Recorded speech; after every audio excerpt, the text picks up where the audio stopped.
Hello, this is the Growth League podcast. My name is Caleb Clark, and my mission for this show is pretty simple. It's to learn from marketers on how they're playing the great game of marketing leadership, their ideas, experiences, perspective, wins and losses, and the playbook that they've established over time. Listen, there's more than one way to lead a marketing team and a marketing function. So if you're a VP, a CMO, director, or someone aspiring to fill one of these marketing leadership roles in the future, tune in to learn from some of the best in the business. I had to learn early on that it's not just slapping our logo on the side of a shipping container and saying, there's InVinity, right? There's a lot of consideration, there's a lot of equity and importance in how the product looks in the field. Tied to that is cost, right? So it can't just be me saying, well, I want nice flat, containers with this sort of design on it, because we've got to keep costs low. And if we're manufacturing these off a manufacturing line and in a factory setting, there's a lot of design engineering. Everybody, my guest today, Bruce Herzer. He's the Director of Marketing at InVinity Energy Systems. Bruce, thanks so much. It's been a while since we last chatted, so welcome to the show. Thanks, Caleb. Very happy to be here. Looking forward to the discussion. Awesome. So let's kick things off by just giving the audience and myself a bit of a summary of what your journey has been like as a marketer and a marketing leader, and then what ultimately brought you to InVinity. So bring us into the loop there. Sure, happy to. So I think like many others, as you and I have said in the space, I've taken a roundabout path to get here, but my early career started out in operations. So for several years, I was working in quality assurance in the automotive sector, in the telecom sector. And once I had a bit of a background in industry, decided to go back for an MBA and, to round out my view of the firm. And wasn't exactly sure where I wanted to take that, but I knew I wanted to look for that career advancement. And I didn't focus on marketing in the MBA curriculum. I took several courses that I enjoyed, particularly on entrepreneurship and sort of guerrilla marketing and things like that I found interesting. But in fact, my focus was on technology, management of technology and sustainability. So coming out of the MBA, I actually moved into this was my first time moving into the energy sector, which I've largely been in since. I started with a management consulting firm. And found that I really enjoyed the utility space. The energy sector is a fascinating one to work in. It's a combination of politics, of high technology, of decarbonization, environmental impact, a lot of innovation. We don't really think about it very often, but once you recognize that the electrical infrastructure is all around us, you see it everywhere, and what a big sector it is. And from there, I moved into mostly the software space, worked with some software firms, again, in the energy sector, in business development and sales roles. Natural extension from management consulting to go into sort of consultative selling. Right. And then after a couple of years in one of those roles with an energy software firm here in Vancouver, our CEO asked if we had an outgoing director of marketing. He said, would you like to try it out and lead this team? And I said, well, I'll do it for 6 months till you can find someone who knows what marketing is, but in the meantime, I can manage the team. But I found I really enjoyed it. It was a natural fit. I love being close to the sell. I also like the creativity, the writing, the graphic design, the thinking of through campaigns, all of that fun stuff that is also part of marketing. So sometimes the craft finds us, doesn't it? And yes, that's well put. It's very much the craft that I enjoy. So we then moved on I then moved, continuing in that software space, moved through a couple of firms, and about 3 years ago, got introduced to InVinity. It was at the time called Avalon Battery, and we were just about to merge. So it was a company here largely based in Vancouver with presence in throughout the Asia Pacific region, United States, and they had a proven product, and they were just starting to expand into going to market at larger scale. And they said, well, we need a head of marketing. Could you come on board and help us? So I started in a consulting role. It was a very exciting time to join the company because we were just about to merge with a UK entity that did a similar thing to us. Okay. Very much looking for an additive solution here, an additive company. And so we got an opportunity to launch the brand, bring InVinity to fruition and bring it to market. So that's been a fun experience. That's awesome. And what drew you to InVinity? Was it the mission? Was it the leadership? Was it the mandate? What forced you to compelled you rather to hang your hat there? Yeah, it's a variety of things. I think the opportunity to continue to work in the energy sector was great. We do have exemplary leadership. I find they're very entrepreneurial people, very driven, focused, but also good people to be around. So the culture, I think, is great. I think though that for some broader context, when you think about the energy sector is so broad, but storage, which is what we do. So we're an energy storage company, right? This component of the industry is just booming right now. So when you think about what fit are we solving? Where do we play in the market here? Yeah. We've got this huge wave of renewable energy that's been going in, solar, wind, etc. Yeah. And all those sources, today are the cheapest forms of generation on the grid. But in order to balance that out and improve the uptake of these, or the penetration of these generation sources, replacing coal and gas and things that emit carbon, you need storage because you got to be able to store the energy that you're generating during the day, make it useful at night or when the wind's not blowing. So it's really booming. And so I think the opportunity to work in this evolving sector, this evolving niche of the sector, was definitely intriguing, as well as the opportunity to grow like I said, launch the brand, take a company from early stages and try to grow it into this global presence that we're beginning to have today. A lot of fun. It's a worthy cause, right? Not only the industry, but also the mandate. Yeah, it is. I think that attracts a lot of people to the renewable energy space. There's a pretty clear line between what we're doing and decarbonization. I think many of us are in it because we believe it's important work. We're concerned about the future for our planet that we're leaving our children. I think what that leads to is attracting a group of people who are driven by that mission and highly motivated. So it makes it a very, very good place to work and very interesting sector to work. Well, that's cool. I'm happy for you.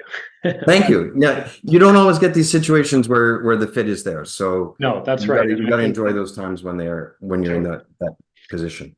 So Bruce, what would you say you get paid to do today? Sure. So I lead global marketing for InVinity.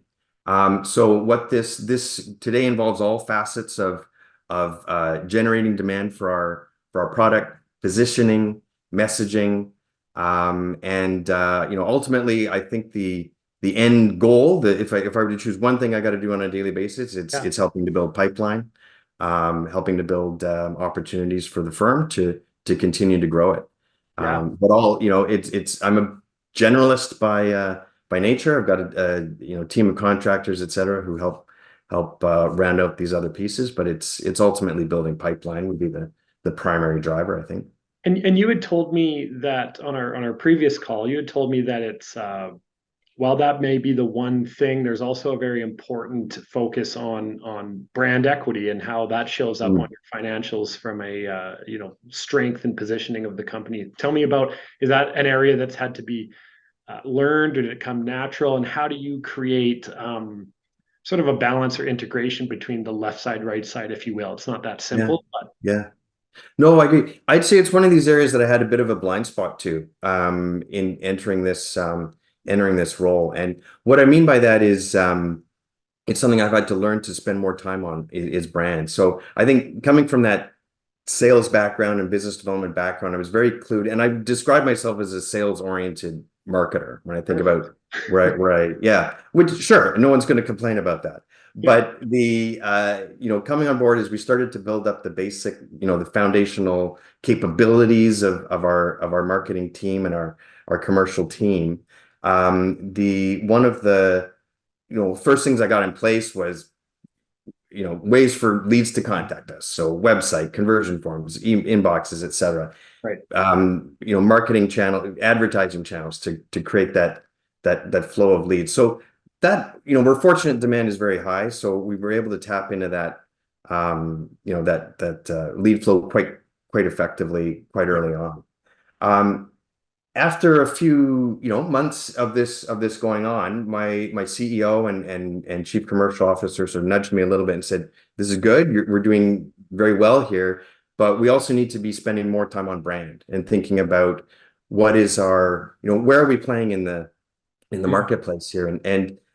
So that really, refocused my attention a little bit. And I think you got to consider when we talk about where InVinity is placed with in terms of a peer group, there's a lot of huge brands like Tesla builds a competitive product, LG, these are big global brands, and for us to be able to hang next to them credibly takes effort and takes thought and diligence in terms of how we approach it.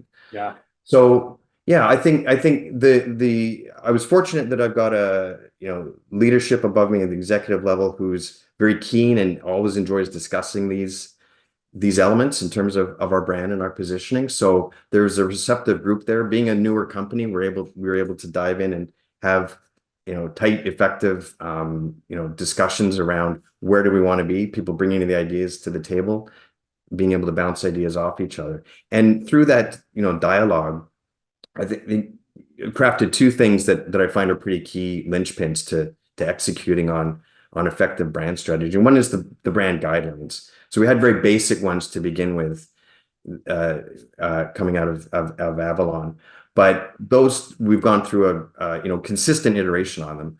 But really, I found we had to build those out quite a bit to capture things like mission, to capture things like value, to really dive deep on elements that I wasn't thinking about previously in terms of visual representation of, how do we show our product? How do we show people? So we've got a good graphic designer who's helped flesh all of that out. And the second piece I think is I'm using now more campaign briefs, right? So that's the tool that I use, whatever we're doing, whoever we're working with, making sure that the brand guidelines are integrated back into that every campaign brief we do, so that we're always surfacing, we're always consistent in terms of the how our brand appears to the market. At least we hope so. That's awesome. Yeah, and it's I think it's a step ahead of a lot of groups that maybe don't have that leadership buy-in or emphasis placed on the holistic picture of establishing equity in the brand by virtue of the opportunities that you can develop through the pipeline. It doesn't have to be one or the other, but it's the same and it's integrated. And then you, with your sales background, can you tell us a little bit about how do you best position the business development team or the sales team to be talking to people with their hands raised and there's some intent behind them? Like, how do you create that marriage between the functions, sales? Sure. Yeah. So, as I mentioned, we're fortunate that demand is high, right? So we've got a lot of inbound interest from all over the world in all types from all types of people. So ideally, where we have our sweet spot is utilities, large businesses, developers who are building large solar farms with storage next to them. That's our core audience. Yeah. But we get homeowners coming to us. We get small businesses. We're just not the right fit for them. So I think a large part of what we got to do in order to enable business development sales to have effective conversations is to do appropriate filtering on the front end and qualifications. So we're very targeted in terms of the geographies we advertise to. We're very diligent in terms of the collateral building out on the website, how we describe ourselves and the use cases. And so I think that generally creates a fairly focused group of inbound leads. We're out there at very targeted in terms of which events we attend, and the audiences we're speaking to, and trying to create the awareness of our brand. I like to get very involved in lead qualification. It's something I don't always have a lot of time to do. It can be very time consuming. But I think it's very effective as well for a couple of reasons. One, it helps me understand what the market's thinking, right? I find that it's a lot of fun, and it's also very informative to be speaking to people who are looking to buy our product, right? Stationary storage. Right. It's a new even, everyone we talk to is just starting to learn about storage. We're really on the front end of this wave, as I described it. Yeah. So there's a lot of education we have to do. So I'm able to kind of collect that feedback and integrate everything I'm learning back into the educational components we do of our content, and how we describe ourselves, and how we position ourselves to solve a certain solution. But the second component of that is that I think, I'm a firm believer that when we think about, these are big B2B sales, right? Multi-year cycles, yeah. products. Yeah, it can take between someone contacting us and a project going in the ground can be years. Yeah. I'd say 2 years is not unusual for us. So we're building relationship there, right? And so, when I think about it, when someone speaks to me, or raises their hand, fills out a form, calls us up, this may be the first time they're having an interaction with our company in terms of a two-way dialogue, a two-way conversation. I mean, obviously we may have communicated and they've done their research on us before, but to really engage on that personal level, I think starts, you're the first foot, you're the first touch point in terms of this is what it's like to work with InVinity. That in itself is a huge part of our brand, because we've got to come across as experts. We've got to come across as knowledgeable, as consultative, as collaborative. All of these, components that, again, tie back to brand, and are part of who we are, but also set the stage for our sales team and our engineering team and our solution team and customer service. We're setting the tone for what that relationship's going to be like. And I think if we blow it on the front end, we're not going to go anywhere. Totally. Yeah. So I think, I'm not the type of person who likes to just get a form fill and fire it off to sales and say, run with it. Yeah, I can tell that immediately. Yeah. And, I think I want to extract the nugget here, and the learning and the reminder really that, in my mind and experience, the best marketing leaders are the ones that aren't building these marketing systems and strategies in a vacuum or in an isolated echo chamber, but they're allowing the input to these strategies and plans to be the things that are actually being done and said on the ground, and you're digging into that sales conversation process to extract the building material for the system. And that's what I'm getting the sense of your approach is, and I think it's just a great reminder. Yeah, I mean, I completely agree. I mean, you've got to be listening to customers. You got to understand their journey, right? Yeah. I mean, we all say it, but it really is. It's a long journey. We're not just inducing trial in a new serial that's done in a short period of time. This is an ongoing relationship, and it's a complex sell. Yeah. So it's got to be, you got to be listening. Yeah. And on that complex sale, and you said 2 years is not rare to find for a cycle.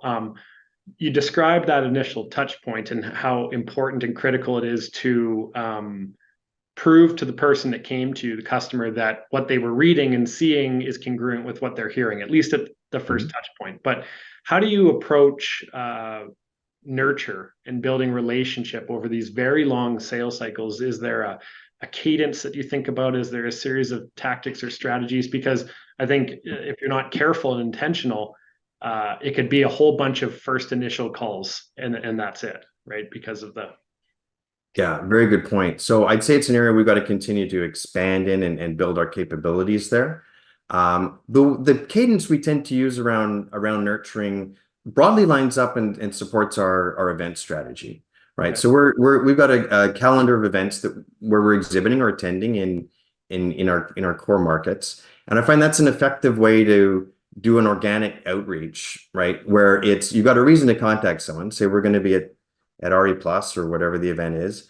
Are you folks going there? And so what we tend to do is use that as our to drive the calendar in terms of when we're nurturing. It turns out to be 3 or 4 times a year. Right.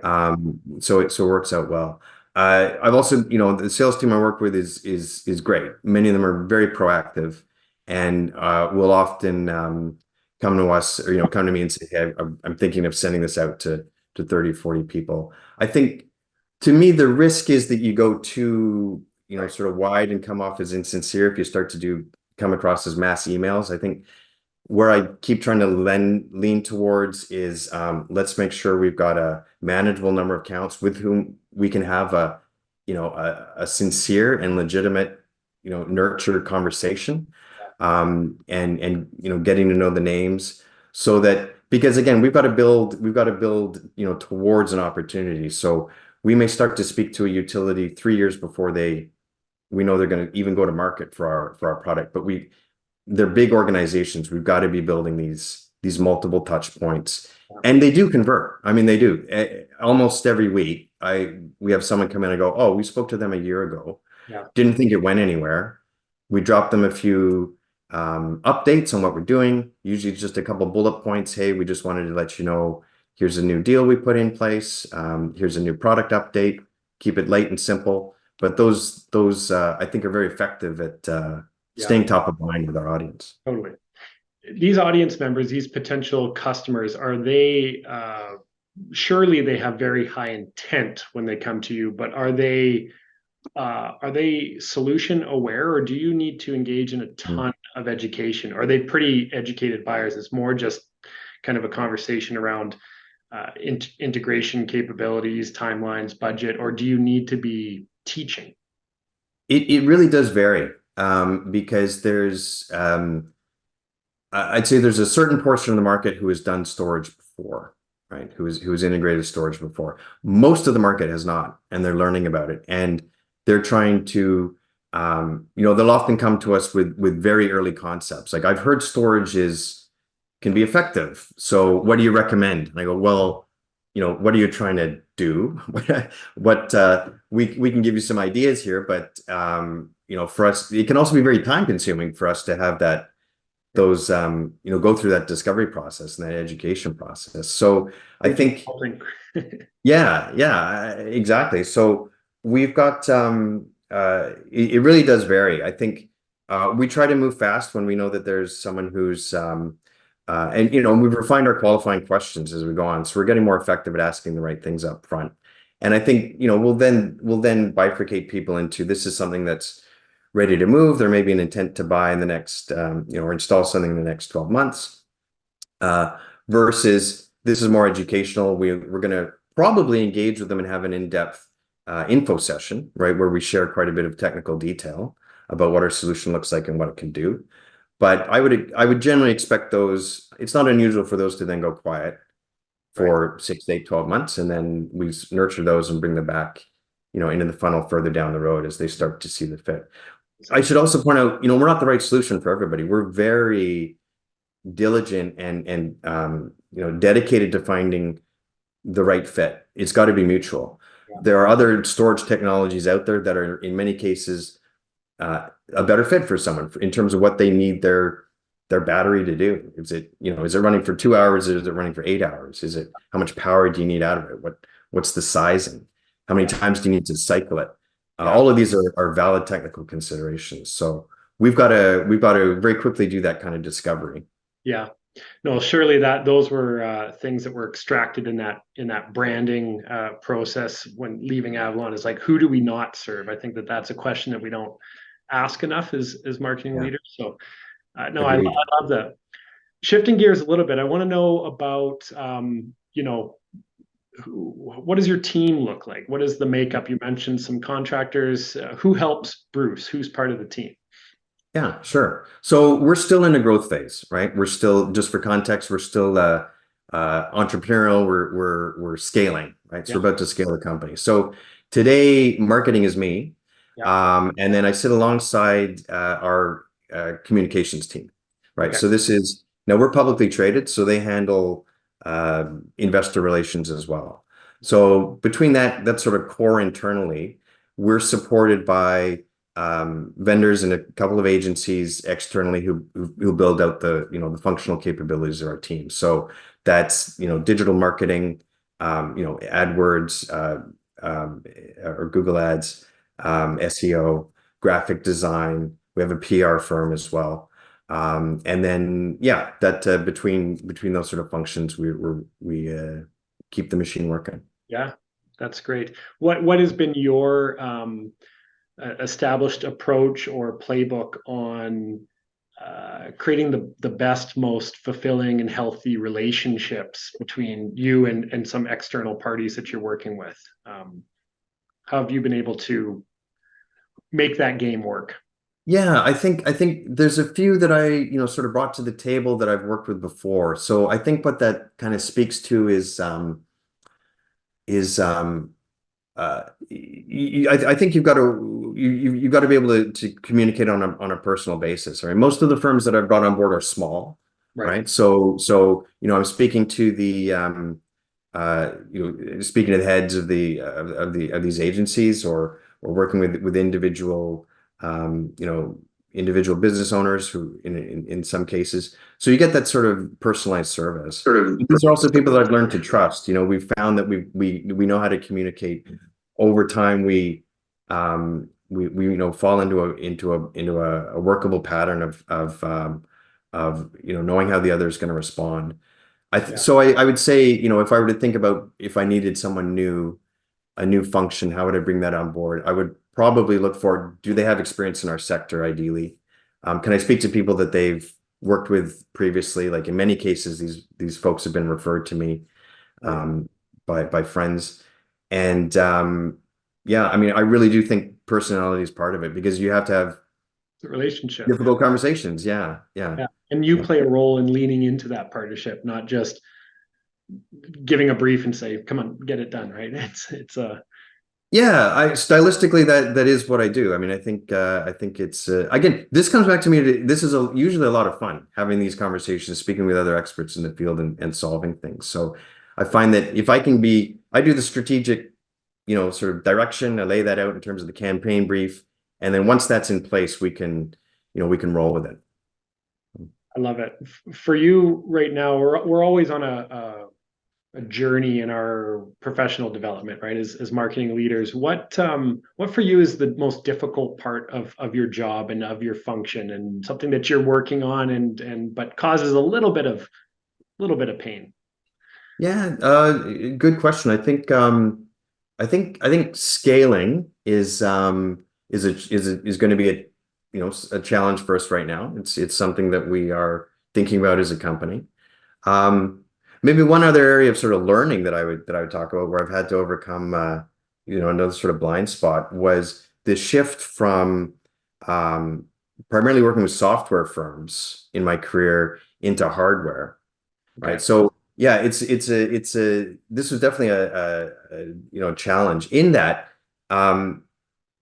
the product takes center stage, far more so than it does. We're selling large systems that you can see out in the ground there, Yeah. that are very visible to people. They're very high tech.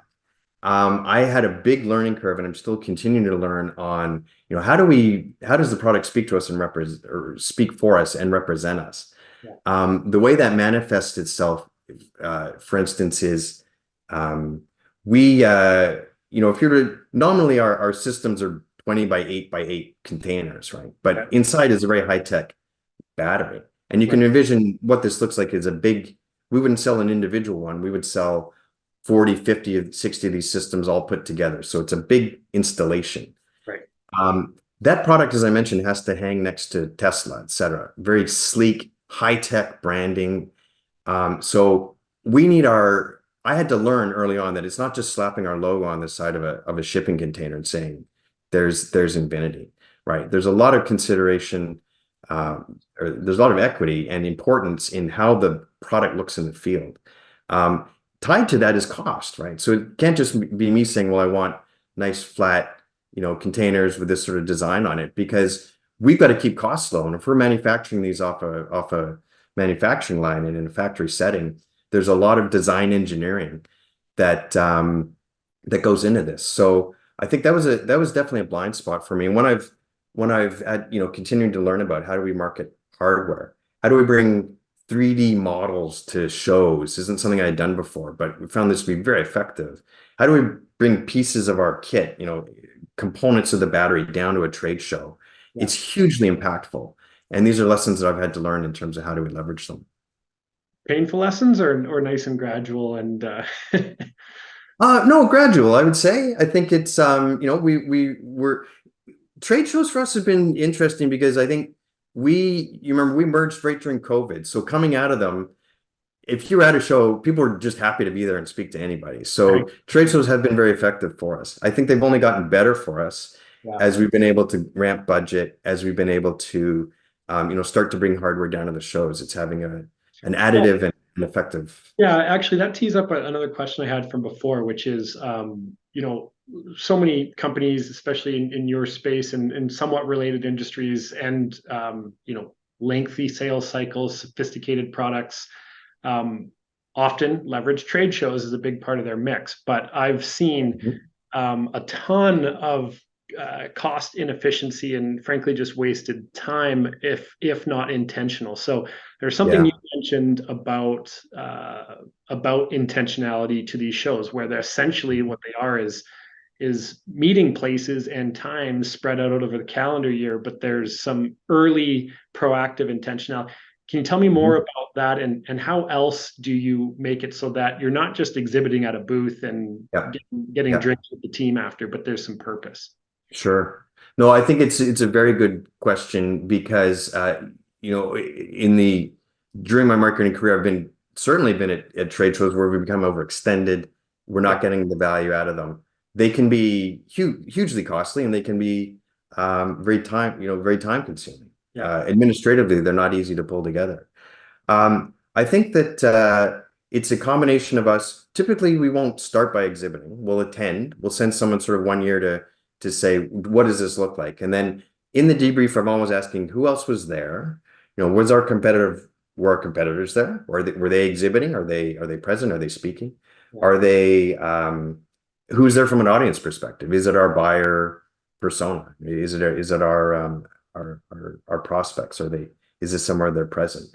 yeah. And what is the overall is the function of the or is the way the show is run, is it conducive to conversations, right? So we will now, I think we look at trade shows as having probably two major outcomes. One is we're still building brand equity, right? We're still building brand. So just the awareness, having our logo at many of these big events is important to us because we've got to be perceived as a present player in the industry, Yeah. credible, right? So the second is outreach ahead of time, right? Yeah. And so we take a very structured approach to, again, tying this back into our nurture cycle, right? If we know we're going down somewhere, about a month out, we'll start to say, we're going to start to reach out to people who we know are in the area or at the show last year and setting up meetings. So we've been very effective at that.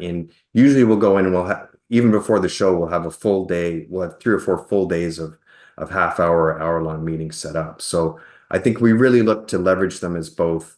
Yeah, we're going to build some brand awareness. We're going to meet some new people and generate some new leads.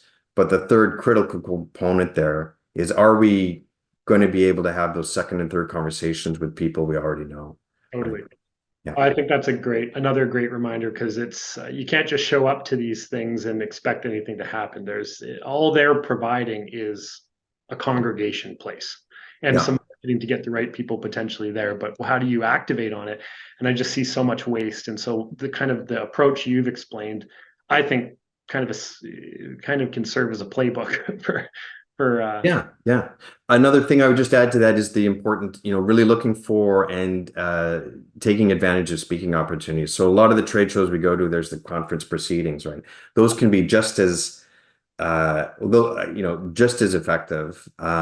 You get a lot of eyes on you. I love working those rooms as well. If someone's come in for a sector on energy storage, a session on energy storage, you can see who's asking the questions. You can engage with those people immediately thereafter. but We've again, seen a direct line. Yeah, go ahead. go ahead, sorry. I was going to say we see a direct line between, one of our representatives speaking and then traffic at the booth immediately thereafter. So that, they can't be overlooked. Yeah, Also, administratively tough to stay on top of because you got due dates I was and just application deadlines 9 months previously. So Well, it's and if you're not planning in the ways that you sort of described here, then it becomes very difficult to justify the cost of those speaking opportunities. But if it's nested in a bigger so what, I think that I think this little clip is a great 101 on how to run an event in my opinion. So, or how to add events into the normal evergreen sort of mix of your system, right?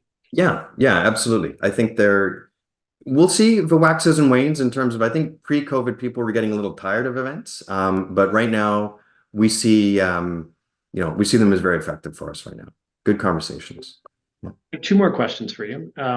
One of them is, what would you consider to be your strongest suit as a marketing leader? Maybe call it your superpower, if you will, and something that when you show up to work, you know that, hey, regardless of what happens, I'm going to leverage this skill set to grind me through 80% of it, or Yeah. allow me to Yeah. smooth sail through 80% of it, rather. Sure. No, I'm happy. I would maybe point to two things briefly. One is from management consulting, I had a project management certification, a PMP background. I think that that's given me, a very structured framework for approaching any kind of well, not any problem, but situations where we've got to execute on something, put a plan together, drive towards practical outcomes for the company. So I think that project management framework serves me well.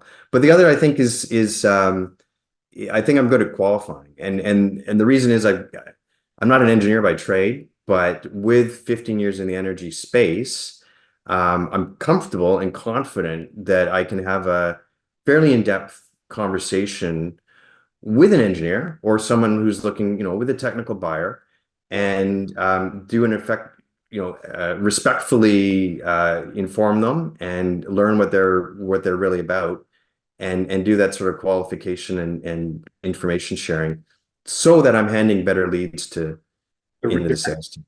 Yeah. That's awesome. My last question is that have you established any process or system, whether it be formal or informal, such that when you're driving home every day after work, you are able to tell with a high level of accuracy whether or not you did a good job that day or you added impact? Is there anything, again, formal or informal, but something like, did a good job today, and here's how I know that? Yeah, it's a good question. I'm not sure I'm that systematic in terms of thinking that through.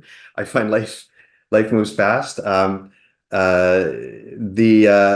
Again, I would tie it back to the things that when I feel that what I take satisfaction out of when I say today was a good day, it would come back to finding a good opportunity, right? That is built pipe, and I can look at something and say, this is spot on, a good fit for us, good fit for the customer. We're gonna have this could well yield to a sale for our company, as well as getting more renewable energy on the grid. So those are satisfying moments when you find that project and find that customer that you're kicking off that conversation with. That's awesome. Any question for me? I'm always the one asking questions. Yeah, you mentioned a conference to me that you felt was very worthwhile for the audience to know. I'm curious to know a little bit more about it. And yeah, so I mean, you can't participate it until next year now because it was in October. But yeah, you had told me about how much brand is increasingly, I guess, considered just as equally as the performance pipeline side of things. And it was right before I was going to this conference called The Gathering, put on by an agency called Cult.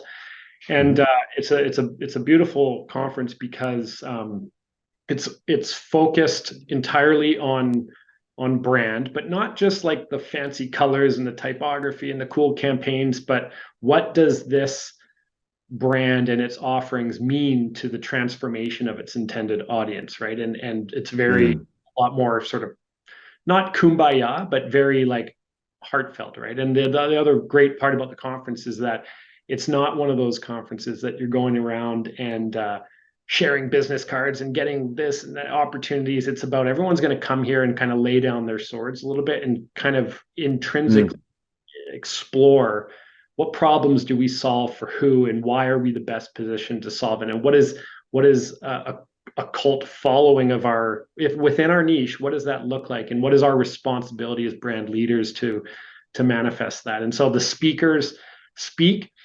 but then they come and join the audience after, and they're part of the group for the 3 days, nestled in the Banff Springs Hotel, and so it's very unique, and Yeah. it's industry agnostic. You don't have to be Skittles or Mhm. Tesla or Nike. You can be something very niche and specific like InVinity. So, anyways, I'll share this little pitch with them because I'm a big believer of their conference. But, anyways, that's what I'd say. So, Bruce, Thank it you was for that. great to Yeah. chat with you today, and I think that a ton of nuggets to take out and to share. There's a lot of different ways to play the game. There's a lot of ways to become a marketing leader. Um, there is a place in the world in the mix for both brand equity development and pipeline, and those two things can be married. There's value, you're saying, in getting your hands dirty and understanding the unique buying cycles and the motivations and the desires and the unique sales conversations that need to have as being the input to your marketing systems, and just a ton. I think the event thing is a huge, very specific thing, because there's just that can ruin budgets if not planned and intentional. And so I think that InVinity in its growth and its scale phase has the right marketing leader, and I just thank you for sharing some of your insights. It's very kind of you to say, and thank you. Great conversation, Caleb. Enjoyed it, and hope to do it again sometime. You bet.